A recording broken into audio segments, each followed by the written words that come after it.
Bismillahirrahmanirrahim. Assalamualaikum warahmatullahi wabarakatuh. Waalaikumsalam warahmatullahi wabarakatuh. Terima kasih teman-teman. Malam hari ini ya kita akan membahas bagaimana syirkah. Jadi ini sudah saya sampaikan pada pertemuan pertama. Ini adalah kelanjutannya. Bagaimana sih studi kasusnya, bagaimana contoh dalam kehidupan sehari-hari, dan bagaimana penerapannya. Ya, gampangnya seperti itu.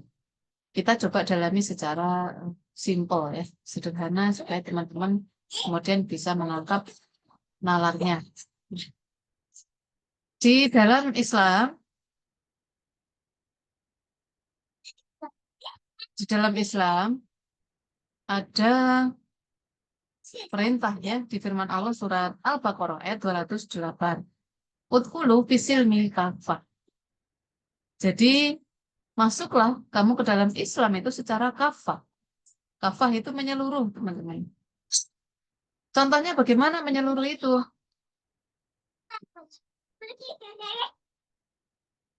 Menyeluruh itu artinya misalnya sholat Jumat, itu kalau selesai sholat Jumat tidak nyolong sandal. Itu tidak kafah berarti. Seharusnya Islam itu kafah menyeluruh. Akidahnya Islam. Syariatnya dipelajari, dipegang teguh, diterapkan. Akhlak dan adabnya juga mencerminkan seorang yang Islam. Tuh. Jadi nggak ada orang Islam yang masuk surga itu orang Islam setengah, itu nggak ada ya. Orang Islam secara penuh. Atau dalam bahasa iman itu meyakini dalam hati, mengucapkannya dengan lisan, dan perbuatannya itu juga mencerminkan seorang yang Islam. Terus menyeluruh. Jadi teman-teman secara sederhana di sini ada akidah. Akidah itu kepercayaan kita ya, iman kita. Materi bab akidah itu luas ya. Kurang lebih ada rububiyah, uluhiyah, asma wa sifat. Jadi sifat-sifat Allah. Kemudian yang kedua ada syariat. Syariat itu apa? Syar'i. Ayo pakai jilbab yang syar'i, pakai baju yang syar'i. Syariat itu sesuai hukum gitu ya. Sesuai aturan. Nah, syariat itu aturan. Aturan apa aja sih yang akan kita pelajari? Itu ada ibadah dan ada muamalah. Jadi ibadah itu apa? Hubungan ke atas. Ya. Ibadah itu hubungan ke atas, hubungan kepada Allah. Nah, sedangkan muamalah itu hubungan secara horizontal ya namanya kalau mendatar itu. Horizontal mendatar antar sesama manusia dengan tumbuhan, dengan alam itu muamalah. Tapi kalau ke atas itu ibadah. Nah, masing-masing ini memiliki kaidah, memiliki dasar hukum untuk menjalankan syariatnya. Ibadah itu al-aslu fil ibadah tahrimiha illa ayatullah ibahah. Nah, jadi dalam ibadah itu pada prinsipnya haram. Ingat ya, ibadah tadi hubungan kepada Allah. Pada prinsipnya itu haram. Oh, berarti saya nggak boleh sholat. Iya, pada prinsipnya itu nggak boleh. Puasa, iya, prinsipnya nggak boleh. Illa kecuali kemudian ada perintah. Sholatlah subuh 2 rakaat, duhur, asar, isya 4 rakaat, maghrib 3 rakaat.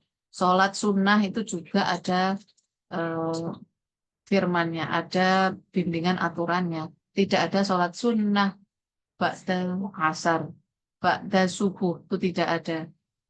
Ya, puasanya seperti apa ya? Sunnah, wajib, ada perintahnya itu jelas.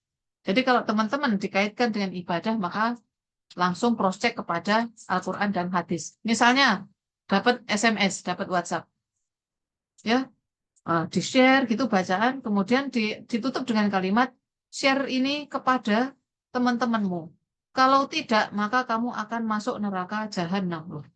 Ini kok hubungannya mengirimkan WhatsApp dengan neraka jahanam ini apa? Enggak, berarti kalau hubungan ibadah harus dibuka perintahnya, dalilnya yang sahih. Nah, cari itu dalilnya. Ada nggak kira-kira membaca WhatsApp dan share sebanyak-banyaknya supaya masuk surga misalnya? Nggak ada kan?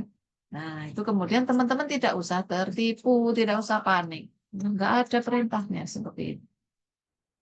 Ya, kemudian misalnya ada yang rutin setiap Jumat membaca Yasin. Bagus, bagus. Perintahnya ada nggak ya? Coba dibaca.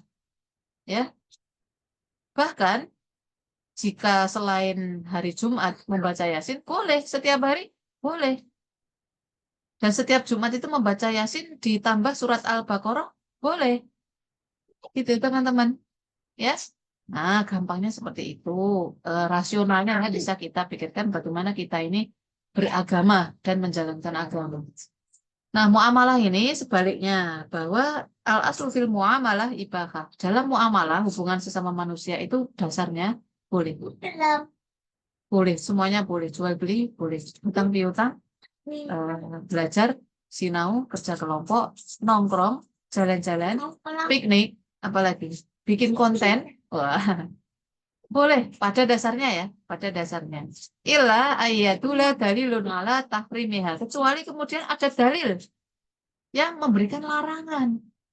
Oke, kamu boleh jual beli, tetapi tidak boleh mengambil riba, tidak boleh mengambil bunga. Oke, kamu boleh menikah, tapi tidak boleh ada paksaan. Nah ini nggak saya paksa kok, nggak saya paksa kok. Gelem toh, kamu nikah sama saya gitu. Padahal itu diancam dari kemarin gitu. Itu jelas tidak boleh. Ya, contohnya ini. Nah, kalau teman-teman pengen belajar itu ada di bab, insya Allah setelah UTS nanti ya, yang kita bahas adalah larangan-larangan ini. Itu saya singkat maghrib ya, maisir, goror dan riba. Maisir itu judi, goror itu tidak jelas. Tidak jelas itu contohnya apa? Pacaran. Oh, itu tidak jelas. Jadi gimana Bu? Kalau kamu sudah terlanjur pacaran, dijelaskan. Yang pertama, hubungi orang tuanya. Bapak, Ibu, ini mungkin saya baru menjalin asmara. Mohon waktunya setahun. Insya Allah nanti akan menikah tahun depan. Nah, itu jelas namanya. Tapi kalau orang tua nggak tahu, hubungan asmara diam-diam, perempuan meminta kepastian, tapi yang laki-laki menjawab, nanti dulu aja, yang penting kita jalani bersama-sama. Loh. Kok yang penting dijalani bersama-sama? Kejelasannya di mana? Itu loh. Itu namanya horor, itu nggak boleh. Gampangnya gitu. Jual beli sama. Barangnya apa?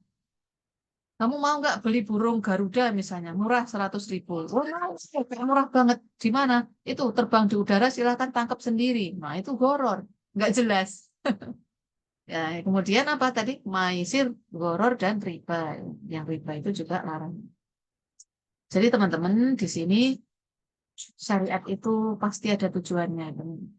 Ya, kita laksanakan, kita patuhi perintahnya. Bukan kita patuhi, kita jalankan larangannya loh ya. Kita menjalankan larangan, malah dilarang-larang malah dijalan. Kita patuhi bagaimana perintah. Pasti ada alasan. Ya, kenapa sih judi nggak boleh? Kenapa sih riba tidak boleh? Ya, teman-teman fokus kepada urusan muamalah itu pada luasnya transaksi yang diperbolehkan. Contohnya apa? Ya banyak sekali. Banyak sekali. Kan kita tahu bahwa segala sesuatunya dalam hal ibadah itu diperbolehkan. Semuanya. Bu, kata temanku Shopee itu nggak boleh loh, Bu. Loh, kenapa? Nggak boleh. Oh, kenapa Shopee kok nggak boleh? Lah, dulu Nabi Muhammad nggak pernah pakai Shopee. Lah, kalau gitu kamu ke kampus jangan naik motor, naik ke unta aja. Ya, tuh. Jadi semua sebenarnya boleh, teman-teman. Macam-macam itu boleh. Yang dilarang hanya sedikit, teman-teman hanya tinggal mematuhinya, ya. Nah, ini contohnya dalam hal muamalah. Hukum, publik, politik, ekonomi, industri, keuangan, dagang. Tuh, banyak. Oke, kita masuk ke sirka, ya. Baru masuk ini. Nah, menurut makna syariah, eh,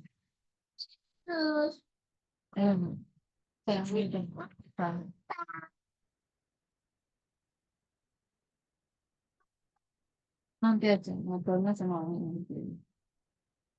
Sirkah itu suatu akad dua pihak. Ya, kalau satu pihak nggak bisa, dua pihak atau lebih yang bersepakat dengan suatu usaha bisnis. Nah, secara bahasa itu syirkah di materi sebelumnya ya kayaknya. Syirkah itu juga ada maknanya adalah campur, bercampur. Apa yang bercampur? Modal usaha, bisnis. Campur itu diibaratkan seperti kopi. Kita masukin kopi, kita masukin gula. Diaduk, campur, diminum. Nah, kemudian ada suatu hal, nggak setuju. Wah, aku nggak setuju gula. Kamu kok kerjanya gini? Iya, kopi kamu kok nggak. Saya juga nggak serap sama kamu. Mereka mau berpisah, kopi sama gula. Kira-kira bisa atau tidak? Tidak bisa. Seperti itu syirka. Ya, nah pengertiannya adalah transaksi ya antara dua orang atau lebih dalam menjalankan usaha yang halal. Halal, kalau nggak halal tidak boleh. Yang masing-masing pihaknya itu memberikan kontribusi. Kontribusi. Bisa uang, bisa keahlian.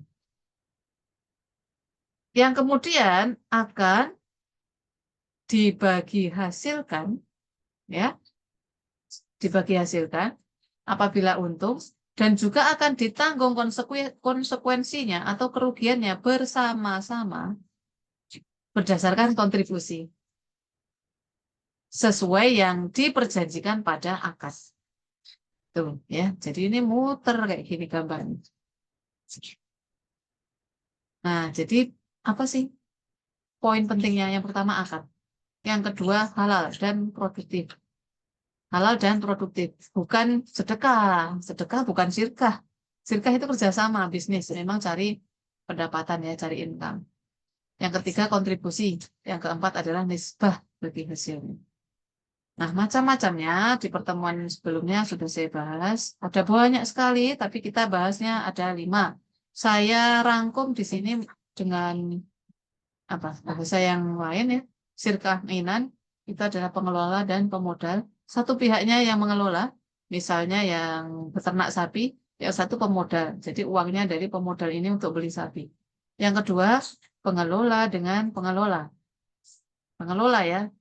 Jadi modalnya mungkin sudah ada, atau mereka juga mengeluarkan modal, tapi kemudian juga mengelola bersama-sama. Yang ketiga ada syirkah mudharabah, itu ada beberapa macam.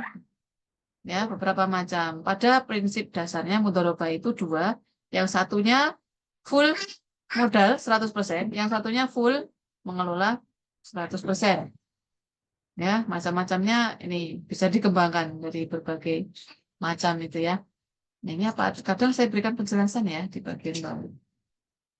Nah, yang keempat syirkah wujuh itu tanpa ada modal. Jadi dari pihak ketiga atau berhutang. Mereka kerjasamanya dalam profesionalisme. Misal arsitek bikin, ya tapi nggak ada modal bangun.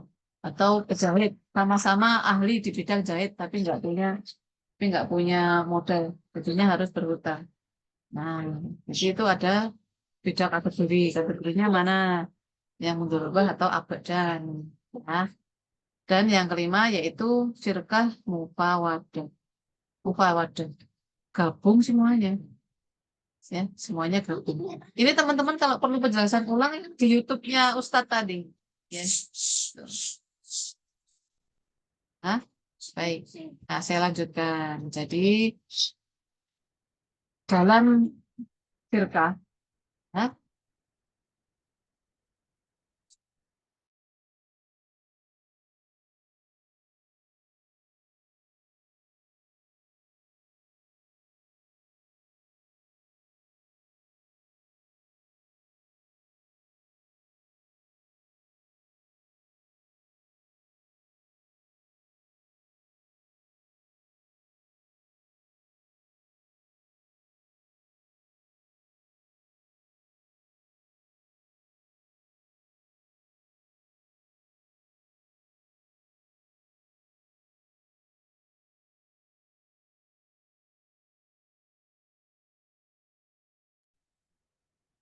Ya, jadi saya lanjutkan bagaimana syirkah ini antara pengelola dan pemodal. Pengelola dan pemodal itu menjalankan proyek bisnis itu secara syariah.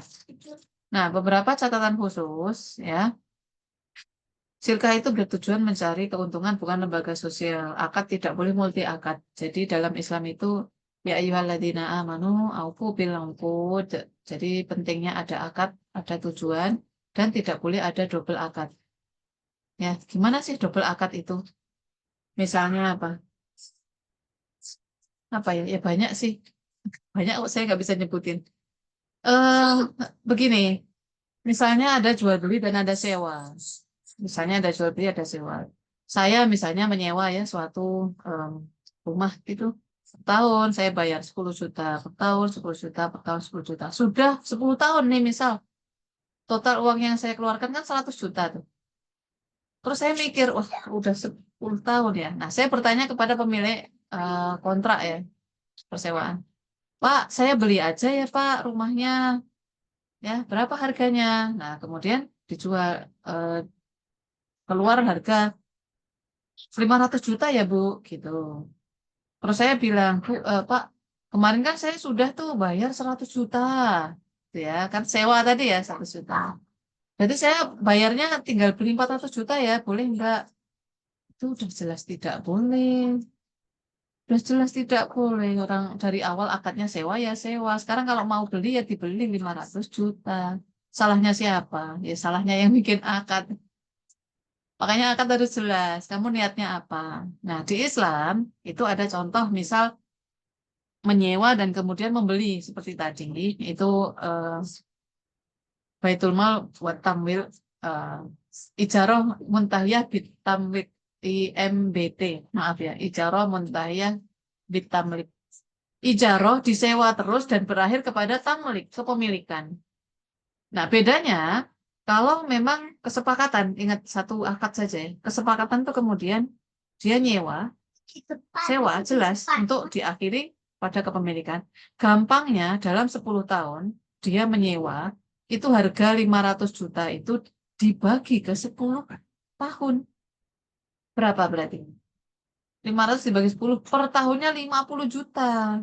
Jadi bukan lagi seperti tadi saya tiap tahun bayar 10 juta ya. Enggak.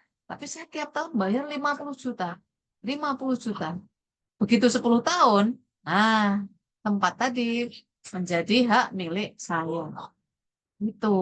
Itu yang di Islam seperti itu. Jadi akad itu harus jelas. Ya. Oke, yang ketiga. Syirkah harus ada pengelola. Harus ada pengelola. Jadi kalau pihak-pihak itu hanya urunan toh, urunan pakai uang, pakai modal itu tidak sah. Itu tidak sah. Itu yang membuat Ustadz Dwi Condro Triyono ini bicara terkait PT ya. Perusahaan PT itu tidak boleh dalam Islam. Kata Ustadz begitu. Kenapa? Karena PT itu dibangun dari kerjasama modal, uang, uang, uang, uang, uang beberapa pihak. Sedangkan pengelolanya itu seperti karyawan. Ya, tidak boleh. Apa yang bisa kita ambil dari adanya syariat, dari aturan Allah seperti itu? Yang pertama, menghendaki kesetaraan. Islam itu adil. Apa? Apa yang bikin adil bisa diem apa? Apa? Jangan bilang gitu ya. Ya, kesetaraan, keadilan. Kalau kita lihat seperti PT tadi ya, misalnya. Pengelola modal, pemilik uang, ini seolah-olah kuasa tanpa batas. Dia tinggal gonta-ganti karyawannya. Dia tinggal gonta-ganti pengelolanya. Itu tidak adil. Ya, tidak adil. Sedangkan dalam Islam itu ada pada prinsip keadilan. Dan mulutnya ini. Ya, sedangkan dalam Islam itu keadilan. Kalau ada orang punya uang, kemudian ada orang punya keahlian, kerjasama, maka kedua pihak ini setara. Setara. Ya, kalau bertengkar, dia seimbang. Jadi nggak boleh, ayo kamu kerja yang benar. Kalau enggak modalku saya ambil. Kalau saya yang digituin, saya lawan dong. Ya silakan. Silakan nih uangmu tak kembaliin, saya tinggal cari investor yang lain. Orang saya udah terkenal, saya mengelola dengan amanah, terpercaya dengan keuntungan yang berlipat ganda. Gitu. Gampangnya gitu. Kan pemilik modal juga mikir-mikir, oh iya ya. Gitu. Jadi kedua pihak ini setara dalam Islam. Tak keluar lah ya. Ya, Nih, Keluar jadi WA. kenapa seperti itu? Karena pengelola dalam sirkah itu bukan karyawan yang digaji, bukan. Dia memang sosok yang memiliki perusahaan juga pengelola ini, ya. Dan kontribusi modalnya, kapitalnya itu juga harus berupa uang. Kalaupun itu berupa barang, harus dihitung berdasarkan skala rupiah. Itulah gampangnya. Oh, ini mesin jahit. Ya udah dihitung ini investmu sebesar nilai jahit kurang lebih 5 juta ya. Ya, gambarnya seperti itu, teman-teman. Nah, bagaimana sih sirkah ini kok lawan katanya dari kapitalis bertolak belakang dengan kapitalis? Karena hubungan antara pengelola dan pemodal ini berbeda tadi. Kapitalis itu pemilik modal berkuasa semena-mena, ya. Dan kita bisa lihat dari berbagai perusahaan raksasa yang kita tahu. Keluar, keluar semua. Ini punya siapa? Keluar, keluar. Ya, itu ya teman-teman. Boleh kalau ada pertanyaan sampai sini. Nah, ini ringkasannya seperti kemarin ya, dari 5 bentuk sirkah yang dijelaskan di materi saya, itu bisa dijelaskan dari gambar ini. Sirkah Inan, nah itu X dan Y, nah jumlahnya berbeda. Saya kontribusi misalnya 10 juta, kamu 7 juta misalnya gitu. Saya jaga tokonya 4 hari, kamu jaga tokonya 3 hari, seperti itu. Misalnya aja seperti itu.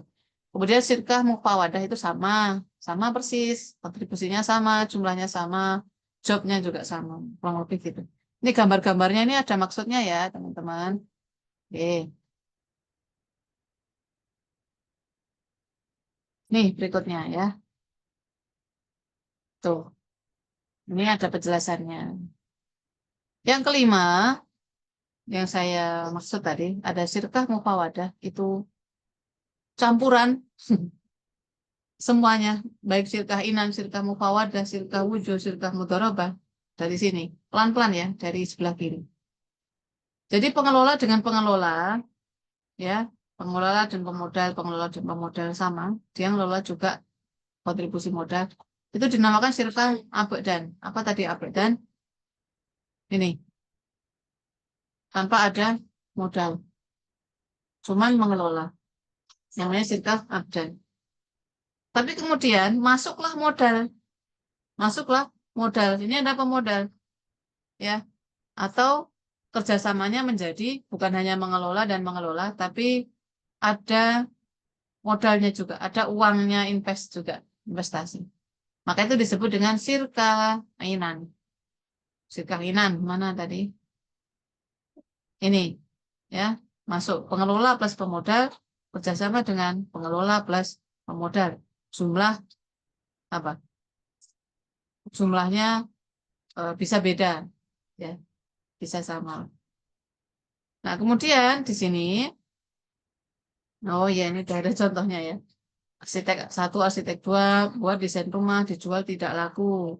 Sirkah inan, kemudian sepakat setor modal masing-masing 500 juta. Kemudian mudharabah tipe yang kedua, setelah dibangun modalnya kurang, akhirnya tetap mencari pemodal yang murni. Misalnya 1 miliar. Itu termasuk mudharabah tipe yang kedua. Tadi ada berbagai tipe ya, teman-teman. Nih, tipe yang kedua pemodal dan pengelola plus pemodal. Gitu. Nah, kemudian setelah jalan ternyata untuk bangun tuh ya tetap kurang. Ya, kemudian masuklah ngutang. Artinya kita ngambil barang itu dari toko bahan bangunan, kita bangun rumahnya, selesaiin rumahnya, tapi kita belum bisa bayar ke toko bangunan tadi. Ngutang namanya mengangsur. Nah, kenapa kok bisa begitu? Karena yang punya toko bangunan tadi udah percaya dengan arsitek, udah udah percaya ya, sudah hafal, sudah kenal gitu. Nah, itu contohnya seperti itu. Oke. Nah, terakhir di sirkah ini adalah pembagian berupa bagi hasil. Bagi hasil itu berbeda dengan bunga, teman-teman. Apa bedanya? Nih, yang bunga ini sebelah kanannya. Bagi hasil itu sebelah kiri. Adanya syariat itu oleh Allah pasti ada alasannya dan pasti itu adalah keadilan, kemaslahatan bagi semuanya. Adil. Bagi hasil itu adil. Kalau rugi, ya nggak harus kemudian memberikan bonus atau gampangannya apa tadi? Bunga. Orang bisnis rugi terus kok.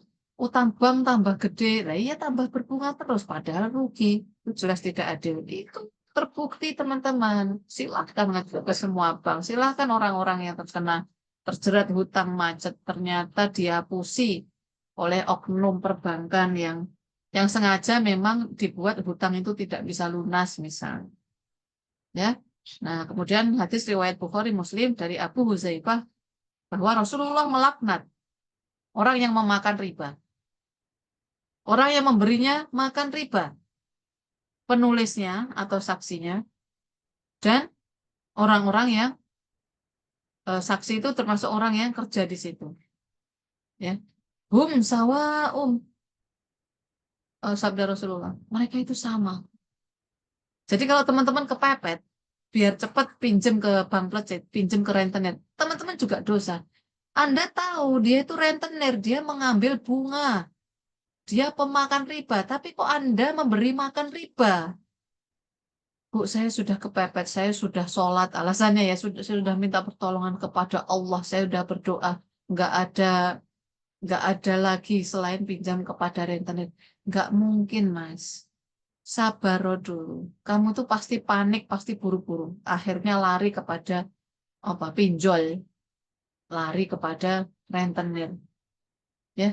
Yang pertama kamu itu punya masjid sebagai penggerak perekonomian. Masa Rasulullah itu perekonomian digerakkan oleh masjid. Ada dana abadi namanya wakaf. Ada dana yang terus berputar namanya zakat, sedekah. Coba saja datang kepada takmir masjid. Boleh nggak saya pinjam, sifatnya pinjaman yang lunak. Saya kembalikan semampu saya dengan dengan batas waktu yang cukup panjang, yang longgar. Itu dulu. Yang kedua, cobalah ke saudara-saudaramu. Barangkali ada yang mau ngasih pinjaman. Syukur-syukur dikasih. Bukan hanya dipinjemin, tapi nyah dikasih. Ya, jangan sampai kita memberi makan riba. Penulisnya, ya saksinya, dan juga orang-orang yang kerja di tempat tadi. Kecuali yang kerja itu misalnya dia satpam gitu ya, atau mungkin bersih-bersih cleaning service. Karena beda, dia kan bukan struktural di sistem berbunga gitu ya. Nah, ini kemarin saya berikan tugas rangkuman itu maksudnya teman-teman dengan eh, belajar itu mendengarkan, tapi ini izin.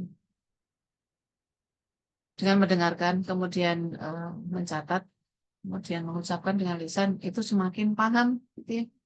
Namanya sekolah, namanya ilmu seperti itu. Mendengarkan, melihat, menulis, mengucapkan. Nanti insya Allah komplit. Nah, jawabannya sudah saya berikan. Ini teman-teman. Ini nanti cari deh. Bentar, pegang, bentar, pegang ini nggak bisa pegang.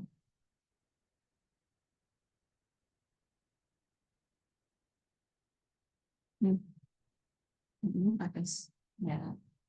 Oke, jadi ini ya teman-teman, supaya bisa dibaca, bisa dipahami, saya berikan tugas sekaligus jawabannya.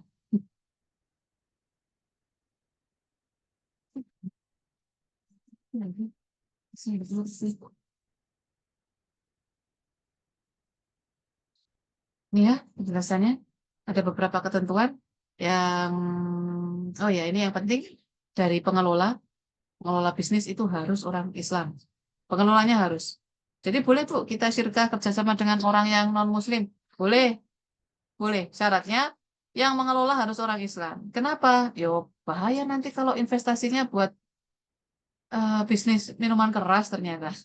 Nggak boleh. Yang mengelola harus orang Islam. Gitu ya.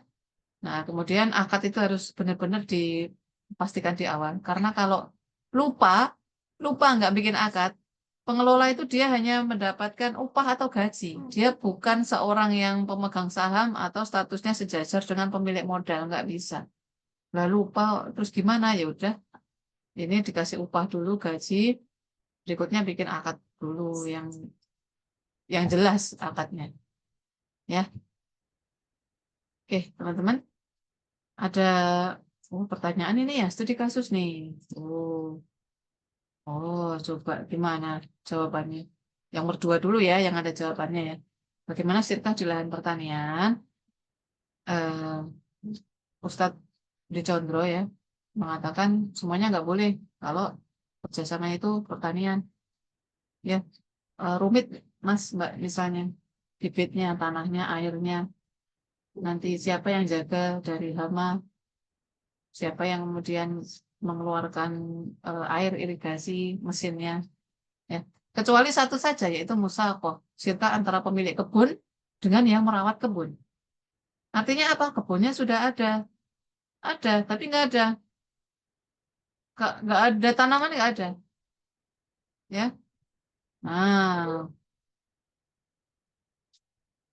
kalau sudah ada kebunnya, sudah ada pohon mangga, pemilik dan yang merawat sepakat bagi keuntungan sesuai kesepakatan, itu hukumnya boleh. Tapi kalau kebun tok, tanamannya nggak ada, agak susah juga ya, harus hati-hati teman-teman.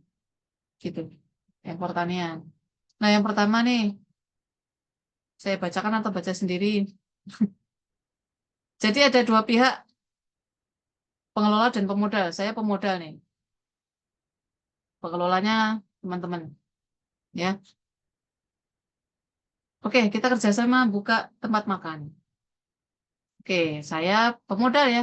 Oke, ini 100 juta. Kulinernya apa? Ya terserah pengelola, kan kita sederajat. Nggak boleh semuanya disetir pemilik uang loh ya. Pemilik modal nggak boleh. Itu jadinya saya yang berkuasa. Nah, jadi setelah disepakati, pengelola punya ide, punya eh, sistem, punya pengalaman ya. Nah, kemudian ternyata butuh ruko, butuh tempat, butuh tempat. Kemudian saya pemodal nih ya, punya ruko, saya punya ruko misalnya. Modal saya berapa tadi? 100 juta. Kemudian saya punya ruko. Begitu. Kemudian saya bilang, oh ya udah, gini aja. Saya kan sudah menyertakan modal nih. Kamu yang mengelola. Tetap karena pakai ruko saya, biaya sewanya setahun sekian ya dibayarkan dari berjalannya bisnis tadi. Itu tidak boleh. Nah, tahu Mbak caranya? Iya, ada video, ada banyak video kan. Iya, tadi asalnya dari tadi panggilan suara, panggilan video ini ada video, tanya audio. Nah, nanti kalau nggak bisa mungkin ambil istirahat tidur atau sibuk. Oke, saya lanjutkan ya. Em, nah, itu nggak boleh.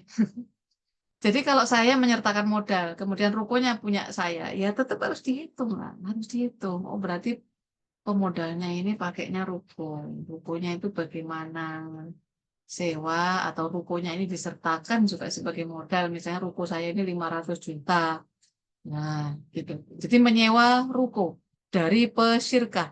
Ini ya, nggak boleh. Tidak boleh. Penjelasannya insya Allah ini ada di bawah. Insya Allah sudah jelas. Nanti boleh ditanyakan kalau ada yang perlu teman-teman ketahui. Sampaikan ke WhatsApp boleh. Akan saya jawab semampu saya. Oke, Bismillah. Untuk dasar prinsip kita dalam Islam itu yang pertama Al-Quran dan As-Sunnah atau hadis. Jadi teman-teman ya, orang Islam itu pasti pasti masuk surga. Orang Islam itu pasti masuk surga. Tergantung mau atau tidak. Tergantung mau atau tidak. Kalau mau baca pedomannya, SOP-nya dibaca Al-Quran, Al-Hadis. Kemudian ada ijma atau kesepakatan para ulama, ada kias. Ya, itulah insya Allah sebagai dasar-dasar yang harus kita pegang teguh. Bukan hanya Undang-Undang Dasar 45, bukan hanya undang-undang negara. Itu kan yang membuat manusia ya teman-teman. Apalagi undang-undang MK itu juga bisa dirubah-rubah. Al-Quran dan Al-Hadis tidak bisa semudah itu dirubah-rubah. Ada perawinya. Perawinya itu yang meriwayatkan hadis. Yang mana seorang perawi ini, seorang perawi, seorang periwayat hadis. Ibaratnya nih, misal ya, saya tahu ada kucing nih. Pus, meong, sini pus. Ini ada makanan. Nah, si meong tadi datang. Tapi kemudian saya bilang, ngeprank ya. Oh, nggak ada. Saya tipu. Itu ibaratnya, misal saya seorang perawi hadis, itu segala ucapan dan hadis-hadis yang disampaikan itu batal. Gara-gara saya manggil meong, saya bilangnya meong nih ada makanan nih, ada makanan. Tapi ternyata nggak ada. Cuman pengen ngelus-ngelus meong aja. Itu berbohong. Gampangnya seperti itu. Jadi tidak mudah adanya hadis dari seorang perawi, periwayat yang kemudian bisa kita pegang pedoman hadis ini sampai saat ini. Ya teman-teman, semoga bisa dipahami. Mohon maaf jika ada segala kekurangan, eh, segala kebaikan dan kebenaran hanya dari Allah, kekurangan dari saya. Silakan jika memang ada yang perlu ditanyakan.